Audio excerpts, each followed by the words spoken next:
इस्मत चुगताई की लिखी कहानी जड़ें। सबके चेहरे फक थे। घर में खाना भी न पका था। आज छठा रोज था।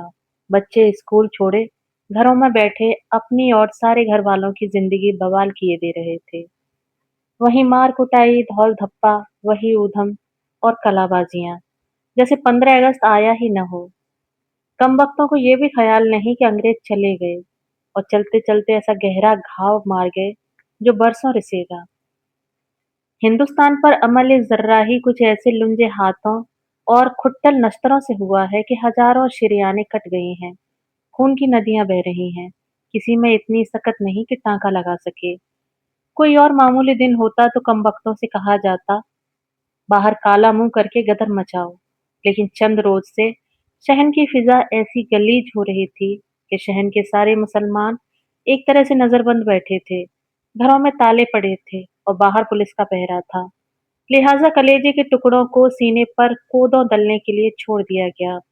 वैसे सिविल लाइंस में अमन ही था, जैसा कि आम तौर पर रहता है। ये तो गंदगी वहीं ज्यादा उछलती है जहां 6 बच्चे होते हैं, जहां गुर्बत होती है। वहीं जहालत के घूरे पर नाम नेहाद मजहब के ढेर बिछ जाते हैं और ये ढेर कुरेदे जा चुके हैं। ऊपर से पंजाब से आने वालों की दिन ब दिन बढ़ती हुई तादाद अकलियत के दिल में दहशत बिठा रही थी। गजालत के ढेर तेजी से कुरेदे जा रहे थे। उफूनत रेंगती रेंगती साफ सुथरी सड़कों पर पहुंच चुकी थी। दो चार जगह तो खुल्लम खुल्ला मुजाहिरे भी हुए। लेकिन मारवाड़ की रियासतों के हिंदू मुसलमान की इस कदर मिलती जुलती मुआशरत है कि उन्हें नाम सूरत या लिबास से भी बाहर वाले मुश्किल से पहचान सकते हैं। बाहर वाले अकलियत के लोग जो आसानी से पहचाने जा सकते थे, वो तो 15 अगस्त की बू पाकर ही पाकिस्तान की हुदूद में खिसक गए थे। रहे रियासत के कदीम बाशिंदे, तो ना ही उनमें इतनी समझ और ना ही इतनी हैसियत कि पाकिस्तान और हिंदुस्तान का दकीक मसला उन्हें कोई बैठकर समझाता। जिन्हें समझना था वो समझ चुके थे और वो महफूज हो चुके थे। बाकी जो ये सुनकर गए थे कि 4 सेर का गेहूं और 4 आने की हाथ भर लंबी नान पाव मिलती है, वो लौट रहे थे। क्योंकि वहां जाकर उन्हें ये भी न पता चला कि 4 सेर का गेहूं खरीदने के लिए 1 रुपए की भी जरूरत होती है और हाथ भर लंबी नान पाव के लिए पूरी चवन्नी देनी पड़ती है। और ये रुपया अठन्नियां ना ही किसी दुकान पर मिले और ना ही खेत में उगे। उन्हें हासिल करना इतना ही मुश्किल है जितना जिंदा रहने की तगो दो। लिहाजा जब खुल्लम खुल्ला इलाकों से अकलियत को निकालने की राय हुई तो बड़ी मुश्किल आन पड़ी। ठाकुरों ने साफ कह दिया कि साहब रियाया ऐसी गुत्थी मिलती रहती है। मुसलमानों को बीन कर निकालने के लिए बाकायदा स्टाफ की जरूरत है, जो कि बेकार जायद खर्च है। वैसे आप अगर कोई टुकड़े जमीन के शरणार्थियों के लिए खरीदना चाहें तो वो खाली कराए जा सकते हैं। जानवर तो रहते ही हैं जब कहीं जंगल खाली कर दिया जाए।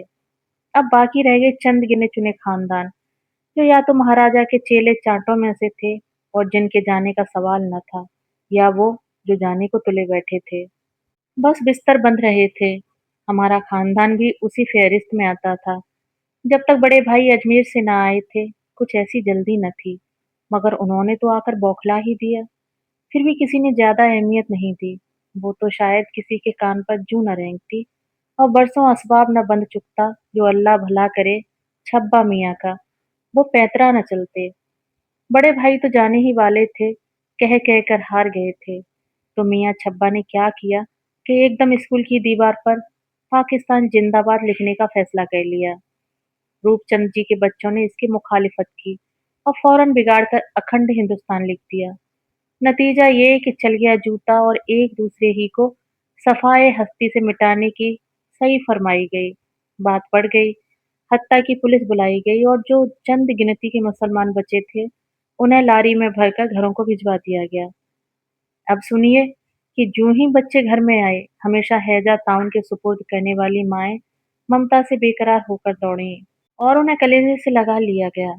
और कोई दिन होता और रूपचंद जी के बच्चों से छब्बा लड़कर आता तो दुल्हन भाभी उसकी वो जूतियों से मरहम पट्टी करती कि तौबा भली, और उठाकर उन्हें रूपचंद जी के पास भेज दिया जाता कि पिलाए उसे अंडी का तेल और कुनैन का मिक्सचर। क्योंकि रूपचंद जी हमारे खानदानी डॉक्टर ही नहीं, अब्बा के पुराने दोस्त थे।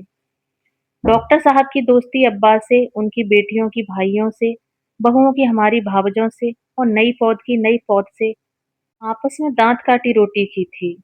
दोनों खानदानों की मौजूदा 3 पीढ़ियां एक दूसरे से ऐसी घुली-मिली थीं कि शुबहा भी न था कि हिंदुस्तान की तकसीम के बाद इस मोहब्बत में फूट पड़ जाएगी। हालांकि दोनों खानदानों में मुस्लिम लीगी, कांग्रेसी और महासभाई मौजूद थे और मजहबी और सियासी बहसें भी जम-जम कर होती, मगर ऐसे ही जैसे फुटबॉल या क्रिकेट मैच होते हैं। इधर अब्बा कांग्रेसी थे तो उधर डॉक्टर साहब और बड़े भाई लीगी थे, तो उधर ज्ञानचंद महासभाई, इधर मजले भाई कम्युनिस्ट थे तो उधर गुलाब चंद सोशलिस्ट, और फिर उसी हिसाब से मर्दों की बीवियां और बच्चे भी उसी पार्टी के थे। आम तौर पर जब मुचैटा होता तो कांग्रेस का पल्ला भारी पड़ता। कम्युनिस्ट सोशलिस्ट भी गालियां खाते, मगर कांग्रेस में ही घुस पड़ते। रह जाते महासभाई और लीगी, ये दोनों हमेशा साथ देते। गो वो एक दूसरे के दुश्मन होते, फिर भी दोनों मिलकर कांग्रेस पर हमला करते। लेकिन इधर कुछ साल से मुस्लिम लीग का जोर बढ़ता गया और उधर महासभा का, कांग्रेस का तो बिल्कुल पड़ा हो गया। बड़े भाई की सिपह सालारी में घर की सारी नई पौध सिवाय दो एक गैर जानिबदार किस्म के कांग्रेसियों को छोड़कर नेशनल गार्ड की तरह डट गई। उधर ज्ञानचंद की सरदारी में सेवक सिंह का छोटा सा दल डट गया, मगर दोस्ती और मोहब्बत में फितूर न आया। अपने लल्लू की शादी तो मुन्नी से ही करूंगा। महासभाई ज्ञानचंद मुन्नी के लीगी बाप से कहते, सोने की पाजेब लाऊंगा। यार मुलम्मा की ना ठोंक देना। यानी बड़े भाई ज्ञानचंद साहूकारी पर हमला करते और इधर नेशनल गार्ड दीवारों पर पाकिस्तान जिंदाबाद लिख देते और सेवा सिंह का दल उसे बिगाड़कर अखंड हिंदुस्तान लिख देता। ये उस वक्त का जिक्र है जब पाकिस्तान का लेन देन एक हंसने हंसाने का मशगला था। अब्बा और रूपचंद जी ये सब कुछ सुनते और मुस्कुराते और सारे एशिया को एक बनाने के मंसूबे बांधने लगते। अम्मा और चाची सियासत से दूर धनिये हल्दी और बेटियों के जहेजों की बातें किया करती और बहुएं एक दूसरे के फैशन चुराने की ताक में लगी रहती। नमक मिर्च के साथ साथ डॉक्टर साहब के यहाँ से दवाएं भी मंगवाई जाती रोज। किसी को छींक आई और दौड़ा डॉक्टर साहब के पास, या जहाँ कोई बीमार हुआ और अम्मा ने दाल भरी रोटी या दही बड़े बनवाने शुरू किए और डॉक्टर साहब से कहलवा दिया कि खाना हो तो आ जाइए। अब डॉक्टर साहब अपने पोतों का हाथ पकड़े आन पहुंचे। चलते वक्त बीवी कहती, खाना ना खाना सुना, हूं तो फिर फीस कैसे वसूल करूं। देखो जी लाला और चुन्नी को भेज देना। हाय राम तुम्हें तो लाज भी नहीं आती, चाची बड़बड़ाती। मजा तो जब आता जब कभी अम्मा की तबीयत खराब हो जाती, अम्मा कांप जाती। ना भाई मैं उस मसखरे से इलाज नहीं कराऊंगी, मगर फिर घर के डॉक्टर को छोड़कर कौन शहन से बुलाने जाता। लिहाजा सुनते ही डॉक्टर साहब दौड़े आते। अकेली अकेली गुलाब जर्दे उड़ाओगी तो आप बीमार पड़ोगी। वो जलाते, जैसे तुम खाओ और वैसे ही औरों को समझते हो। अम्मा पर्दे के पीछे से भन्नाती, अरे ये बीमारी का तो बहाना है, भाभी तुम वैसे ही कहलवा दिया करो, मैं आ जाया करूंगा। ये ढोंग काहे को रचाती हो। वो आंखों में शरारत जमा करके मुस्कुराते और अम्मा जलकर हाथ खींच लेती और सलवातें सुनाती। अब्बा मुस्कुरा कर रह जाते। एक मरीज को देखने आते तो सारे घर के मर्ज उठ खड़े होते। कोई अपना पेट लिए चला आ रहा है तो किसी की फुंसी छिल गई, किसी का कान पक रहा है तो किसी की नाक सूजी हुई है। क्या मुसीबत है डिप्टी साहब, एक आध को जहर दे दूंगा। क्या मुझे सलोतरी समझा है कि दुनिया भर के जानवर टूट पड़े। वो मरीजों को देखते जाते और बड़बड़ाए जाते, और जहां कोई नए बच्चे की आमद की इत्तला हुई, वो जुमला सामान तकलीफ को गालियां देने लगते। मुफ्त का डॉक्टर है, पैदा किए जाओ कमबख्त के सीनों पर कोदों दलने के लिए। मगर जो ही दर्द शुरू होता वो अपने बरामदे से हमारे बरामदे के चक्कर काटने लगते, चीख चिंगाड़ से सबको बौखला देते। मोहल्ले टोले वालियों का आना दुश्वार, बनने वाले बाप के आते जाते तड़ातड़ चपतें और जुर्रते अहमकाना पर फटकारें। पर जो ही बच्चे की पहली आवाज उनके कानों में पहुंचती, वो बरामदे से दरवाजे पर और दरवाजे से कमरे के अंदर आ जाते, और उनके साथ साथ अब्बा भी बावले होकर आ जाते। औरतें कोसती पीटती पर्दे में हो जाती। जच्चा की नब्ज देखकर वो उसकी पीठ ठोंकते, वाह मेरी शेरनी, और बच्चे का नाल काट कर नहलाना शुरू कर देते। वालिद साहब घबरा घबरा कर फूहड़ नर्स का काम अंजाम देते और फिर अम्मा चिल्लाना शुरू कर देती, लो गजब खुदा का, ये मर्दुए हैं कि जच्चा खाने में पिले पड़ते हैं। और मुआमले की नजाकत को महसूस करके दोनों डांट खाए हुए बच्चों की तरह भागते बाहर। और फिर जब अब्बा के ऊपर फालिज का हमला हुआ तो रूपचंद जी हॉस्पिटल से रिटायर हो चुके थे और उनकी सारी प्रैक्टिस उनके और हमारे घर तक महदूद रह गई थी। इलाज तो और भी कई डॉक्टर कर रहे थे, मगर नर्स के और अम्मा के साथ डॉक्टर साहब ही जागते। और जिस वक्त से वो अब्बा को दफन कराए, खानदानी मोहब्बत के अलावा उन्हें जिम्मेदारी का भी एहसास हो गया। बच्चों की फीस माफ कराने स्कूल दौड़े जाते, लड़कियों बालियों के जहेज के लिए ज्ञानचंद का नतिका बंद रखते। घर का कोई खास काम बगैर डॉक्टर साहब की राय के न होता। पश्चिमी बाजू को तुड़वाकर जब 2 कमरे बढ़ाने का सवाल उठा, तो डॉक्टर साहब की ही राय से दबा दिया गया। इससे तो ऊपर 2 कमरे बढ़वा लो, उन्होंने राय दी और उस पर अमल हुआ। मज्जन एफए में साइंस लेने को तैयार न था। डॉक्टर साहब जूता लेकर पिल पड़े। मामला तय हो गया। फरीदा मियाँ से लड़कर घर आन बैठी। डॉक्टर साहब के पास उसका मियाँ पहुंचा और दूसरे दिन उसकी मझली बहू शीला जब ब्याह कर आई, तो दाई का झगड़ा भी खत्म हो गया। बेचारी अस्पताल से भागी जाती। फीस तो दूर की चीज है, ऊपर से छठे दिन कुर्ता टोपी लेकर आती। पर आज जब छब्बा लड़कर आए तो उनकी ऐसी आव भगत हुई जैसे मर्दे गाजी मैदान मार कर आया है। सबने ही उसकी बहादुरी की तफसील पूछी और बहुत सी जवानों के आगे सिर्फ अम्मा की जबान गूंग रही। आज से नहीं, वो 15 अगस्त से, जब डॉक्टर साहब के घर पर तिरंगा झंडा और अपने घर पर लीग का झंडा लगा था, उसी दिन से उनकी जबान को चुप्पी लग गई थी।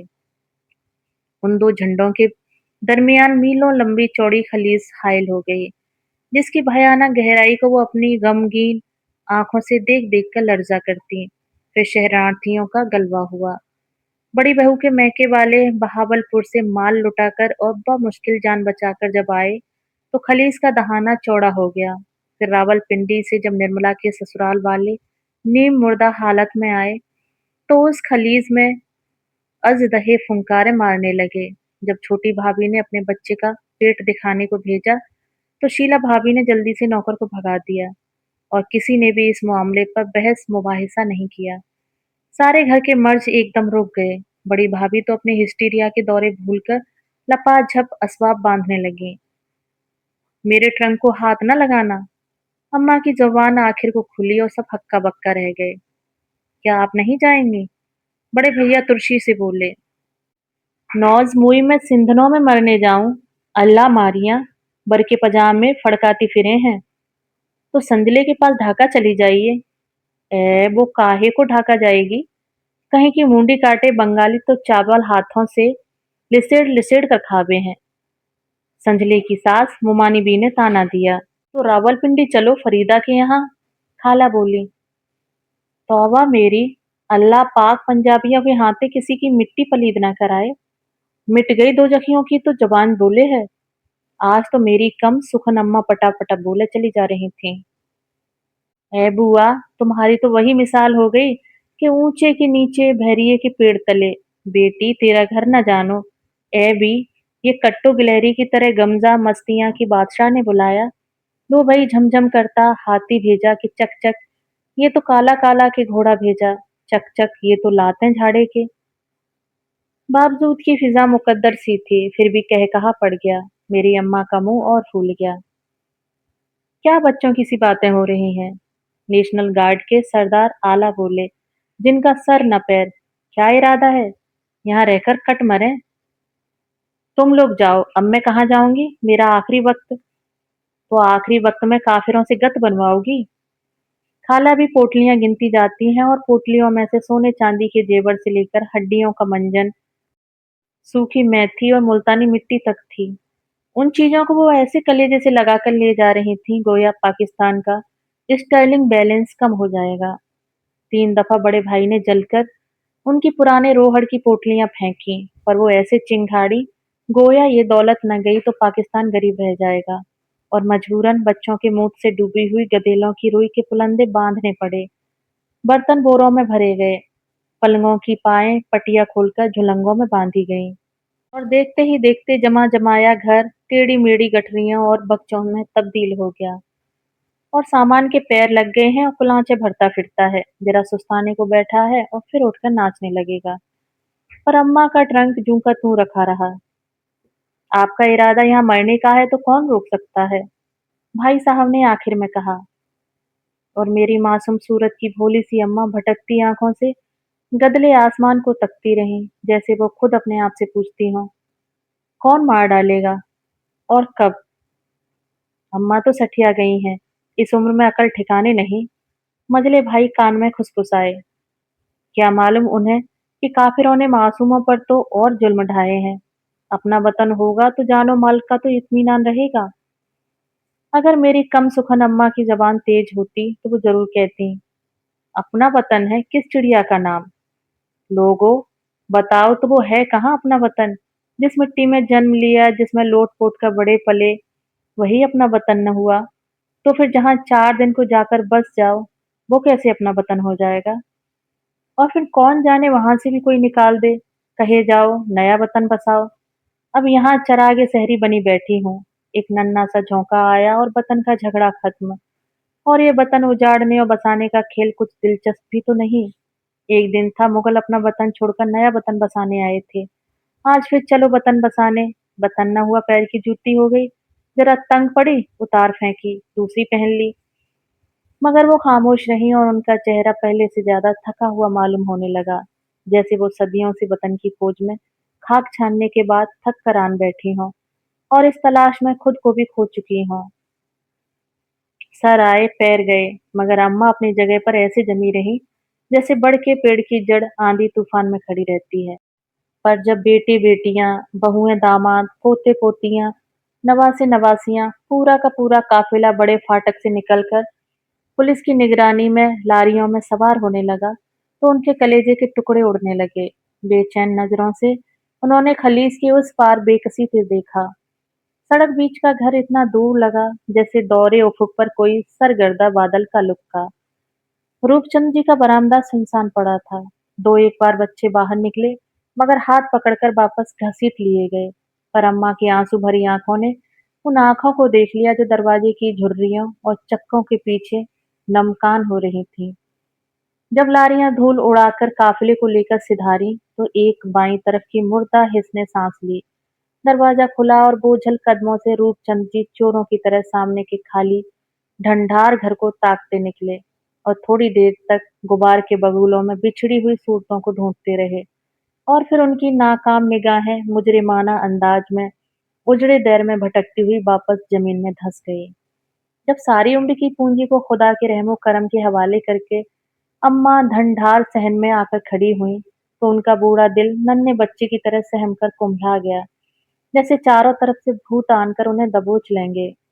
चकराकर उन्होंने खंबे का सहारा लिया। सामने नजर उठी तो कलेजा उछलकर मुंह को आया। यही तो वो कमरा था जिसे दूल्हा की प्यार भरी गोद में लांग कर आई थी। यही तो कमसिन खौफजदा आंखों वाली भोली सी दुल्हन के चांद से चेहरे पर से घूंघट उठा। जिंदगी भर की गुलामी लिख दी थी। वो सामने बाजू के कमरे में पहलौठी की बेटी पैदा हुई थी और बड़ी बेटी की याद एकदम से हुक बनकर कलेजे में कौंध गई। वो कोने में उसका नाल गड़ा था। एक नहीं 10 नाल गड़े थे और 10 रूहों ने यही पहली सांस ली थी। 10 गोश्त पोस्त की मूर्तियों ने, 10 इंसानों ने इसी मुकद्दस कमरे में जन्म लिया था। इस मुकद्दस कोख से जिसे आज वो छोड़कर चले गए थे। जैसे वो पुरानी केंचुली थी जिसे कांटों में उलझाकर वो सब सटासट निकले चले गए, अमन और सुकून की तलाश में। रुपए के 4 सिर गेहूं के पीछे, और वो नन्ही नन्ही हस्तियों की प्यारी आंगू आंगू से कमरा अब गूंज रहा था। लपक कर वो कमरे में गोद फैलाकर दौड़ गईं। फिर उनकी गोद खाली थी। वो गोद जिसे सुहागनें तकद्दुस से छू कर हाथ कोख को लगाती थी, आज खाली थी। कमरा बड़ा भाएं भाएं कर रहा था। दहशत ज़दा होकर वो लौट पड़ी, मगर छूटे हुए तख़य्युल के कदम न लौटा सकी। वो दूसरे कमरे में लड़खड़ा गए। यहीं तो जिंदगी के साथी ने 50 बरस के निवाह के बाद मुंह मोड़ा था। यहीं दरवाजे के सामने कफनाई हुई लाश रखी थी। सारा कुनबा उन्हें घेरे खड़ा था। खुश नसीब थे वो जो अपने प्यारों की गोद में सिधारे, पर जिंदगी की साथी को छोड़ गए, जो आज बेपनाही की हुई लाश की तरह लावारिस पड़ी रह गईं। पैरों ने जवाब दे दिया और वहीं बैठ गईं, जहाँ मैयत के सिरहाने 10 बरस इन कपकपाते हाथों ने चिराग जलाया था, पर आज चिराग में तेल न था और बत्ती भी खत्म हो चुकी थी। और सामने रूपचंद अपने बरामदे में जोर-जोर से टहल रहे थे, गालियां दे रहे थे, अपने बीवी बच्चों को, नौकरों को, सरकार को और सामने फैली हुई बेज़बान सड़क को, ईंट पत्थर को और चाकू छुरी को। हत्ता कि पूरी कायनात उनकी गालियों की बमबारी के आगे सहमी दुबकी बैठी थी। और खास तौर पर इस खाली घर को, जो सड़क के उस पार खड़ा उनका मुंह चिढ़ा रहा था, जैसे खुद उन्होंने अपने हाथों से इसकी ईंट से ईंट टकरा दी हो। वो कोई चीज अपने दिमाग में से झटक देना चाहते थे, सारी कुव्वतों की मदद से नोचकर फेंक देना चाहते थे, मगर नाकामी से झुंझला उठते थे। कीना की जड़ों की तरह जो चीज उनकी वजूद में जम चुकी थी, वो उसे पूरी तरह ताकत से खींच रहे थे, मगर साथ साथ जैसे उनका गोश्त खींचता चला आता हो, वो कराह कर छोड़ देते थे। फिर एकदम उनकी गालियां बंद हो गईं, टहल थम गई और वो मोटर में बैठकर चल दिए। रात को जब गली के नुक्कड़ पर सन्नाटा छा गया, तो पिछले दरवाजे से रूपचंद की बीवी 2 थालियां ऊपर नीचे धरे चोरों की तरह दाखिल हुई। दोनों बूढ़ी औरतें खामोश एक दूसरे के सामने बैठ गईं, जबानें बंद रहीं, पर आंखें अब कुछ कह सुन रही थीं। दोनों थालियों का खाना जूं का त्यों रखा था। औरतें जब किसी की गीबत करती हैं तो उनकी ज़बानें कतरनी की तरह चल निकलती हैं, पर जहाँ जज़्बात ने हमला किया और मुँह में ताले पड़ गए। रात भर न जाने कितनी देर परेशानियाँ अकेला पाकर शब खून मारती हैं, न जाने रास्ते ही में तो सब न खत्म हो जाएंगे। आजकल तो इक्का दुक्का नहीं, पूरी की पूरी रेलें कट रही हैं। 50 बरस खून से सींच कर खेती तैयार की और आज वो देश निकाला लेकर नई जमीन की तलाश में उफ्ता वो खीजा चल पड़ी थी। कौन जाने नई जमीन उन पौधों को रास आए न आए, कुम्हला तो न जाएंगे ये गरीब उल वतन पौधे। छोटी बहू तो अल्लाह रखे उन गिना महीना है, न जाने किस जंगल में जच्चा खाना बने। घर बार नौकरी व्यापार सब कुछ छोड़कर चल पड़े हैं। नए वतन में चील कब्बों ने कुछ छोड़ा भी होगा, या ये मुंह तकते ही लौट आएंगे।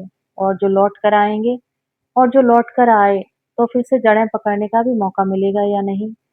कौन जाने ये बूढ़ा ठूंठ बाहर के लौट आने तक जिंदा भी रहेगा कि नहीं।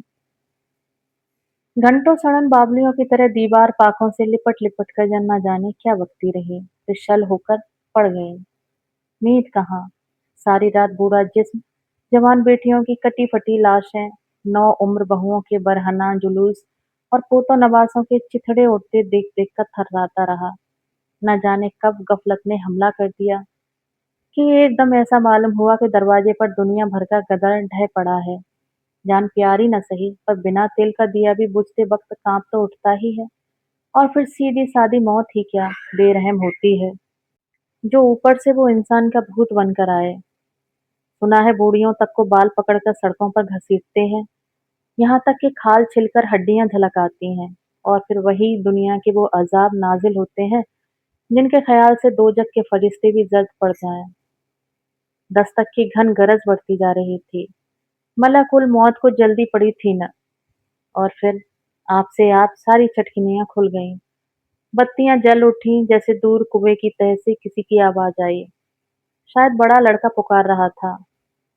नहीं, ये तो छोटे और संजले की आवाज थी, दूसरी दुनिया के मादुक से कोने से। तो मिल गया सबको वतन इतनी जल्दी। संजला उसके पीछे छोटा साफ तो खड़े थे, गोदों में बच्चों को उठाए बहुएं। फिर एकदम से सारा घर जी उठा, सारी रूहें जाग उठी और दुखियारी माँ के गिर्द जमा हो गईं। छोटे बड़े हाथ पैर से छूने लगे। एकदम से खुश्क होठ में नन्ही नन्ही कोपला फूट निकली। बुफूरे मसरत से सारे हवास तितर बितर होकर तारीकी में भमर डालते डूब गए। जब आंख खुली तो नब्ज पर जानी पहचानी उंगलियां रेंग रही थीं। अरे भाभी, मुझे वैसे ही बुला लिया करो, चला आऊंगा। ये ढोंग काहे को रचाती हो। रूपचंद जी पर्दे के पीछे से कह रहे थे। और भाभी, आज तो फीस दिलवा दो। देखो तुम्हारे नालायक लड़कों को लोनी जंक्शन से पकड़ कर लाया हूँ। भागे जाते थे बदमाश कहीं के। पुलिस सुपरिटेंडेंट का भी एतबार नहीं करते। फिर बूढ़े होठ में कौपलें फूट निकली। वो उठकर बैठ गईं। थोड़ी देर खामोशी रही, फिर दो गर्म गर्म मोती लुढ़ककर रूपचंद जी के झुर्रियोंदार हाथों पर गिर पड़े। दोस्तों, अभी आप सुन रहे थे इसमें चुगताई की लिखी कहानी जड़ें।